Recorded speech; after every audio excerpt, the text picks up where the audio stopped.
तर guys good morning. आता 9 वाजले आणि आता जस्ट मी आंघोळ करून आलोय आणि आता मी देव पुजतोय.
आता मी ब्रेकफास्ट करतोय,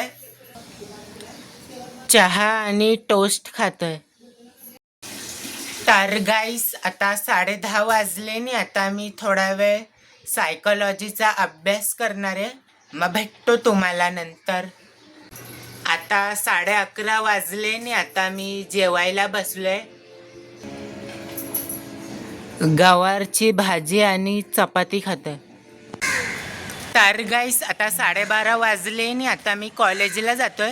लवकर जातोय कारण की उद्या आमच्या कॉलेजमध्ये जे मेडिकल कॅम्प ऑर्गनाईज केलं आहे, मग आमच्या कॉलेजमध्ये जे ट्रस्टी सर आहे ते बघायला येणार आहे की जेवढे पण अरेंजमेंट्स केले उद्याच्या इव्हेंटसाठी ते बरोबर आहे की नाही, आणि जेवढे पण व्हॉलंटियर्स येणार आहे व्हॉलंटिअरिंगसाठी मग त्या लोकांना जे ड्युटीज दिली आहे ते बरोबर करत आहे की नाही ते चेक करायला येणार आहे. म्हणून मी लवकर जातोय. मग भेटतो तुम्हाला नंतर. तर गाईस आता 8 वाजले आणि आत्ता जस्ट मी मुंबई सेंट्रल स्टेशनच्या बाहेर आलो आहे आणि आता मी घरी जातो आहे.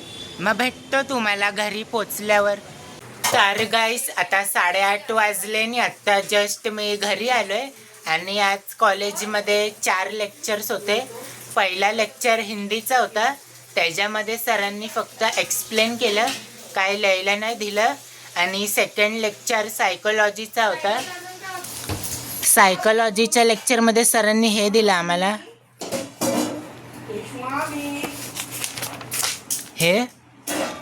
आणि थर्ड लेक्चर ई कॉमर्सचं होतं. मग त्याच्यामध्ये सरांनी या कंपनीच्या वेबसाईटचे आम्हाला क्वेश्चन्स दिलेले. हे क्वेश्चन्स आहे, मग आम्हाला जे आन्सर फाइंड आउट करायचे होते मग आम्ही लोकांनी केले हे आन्सर फाइंड आउट.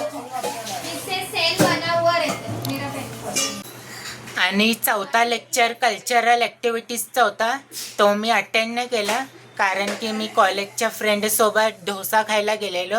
आणि आता मी थोडा वेळ सायकोलॉजीचे क्वेश्चन आन्सर्स लर्न करणार आहे. मग भेटतो तुम्हाला नंतर. आता 9:30 वाजले आणि आता मी जेवायला बसले.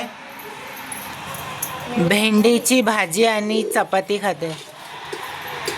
तर गाईस आता 11 वाजले आणि आता मी खाली जातोय राऊंड मारायला. आणि उद्या मला सकाळी लवकर जायचं आहे कॉलेजला 8:30 वाजता, कारण की उद्या आमच्या कॉलेजमध्ये मेडिकल कॅम्प आहे. मेडिकल कॅम्प का ऑर्गनाईज केले, कारण की आमच्या कॉलेजचे जे फाउंडर आहे, म्हणजे आमचं कॉलेज ज्या जमिनीवरती बनलं आहे मग त्या लँडचे जे ओनर आहे त्यांची उद्या डेथ ॲनिव्हर्सरी आहे. म्हणून आमचं कॉलेज हर वर्षी मेडिकल कॅम्प ऑर्गनाईज करतं. आणि उद्यासाठी माझं काम कॉलेजच्या गेटवरती उभं राहायचं आहे. म्हणजे मी एकटा नाही, माझ्यासोबत अजून 2 मुलं पण आहे 15वीचे. मग सरांनी आम्हा तिघांना सांगितलं आहे जे पण गेस्ट येणार आहे चेकअपसाठी त्या लोकांना रजिस्ट्रेशन ज्या क्लासरूममध्ये होणार आहे रजिस्ट्रेशन, मग त्या गेस्ट लोकांना त्या रजिस्ट्रेशनच्या क्लासरूमपर्यंत सोडायचं आहे. आणि उद्या आमच्या कॉलेजमध्ये आय चेकअपसाठी डॉक्टर येणार आहे, डेंटिस्ट येणार आहे आणि फिजिओथेरपीसाठी डॉक्टर येणार आहे. आणि बाकीचे 20-25 व्हॉलंटियर्सला सरांनी वेगवेगळी ड्युटीज अलॉट केली आहे. आणि आता मी खाली जातोय राऊंड मारायला. मग भेटतो तुम्हाला नंतर. तर गाईस आता 11 वाजले आणि आता आम्ही लोक खाली आईस्क्रीम खायला आलो आहे. मग त्यानंतर थोडा वेळ राऊंड मारणार, मग घरी जाणार, मग भेटतो तुम्हाला. तर गाईस आता 11:30 वाजले आणि आता आम्ही लोक घरी जातोय आणि आजचे 15,000 स्टेप्स कंप्लीट झाले. मग भेटतो तुम्हाला उद्या एका नवीन व्लॉगमध्ये. Thank you so much for watching.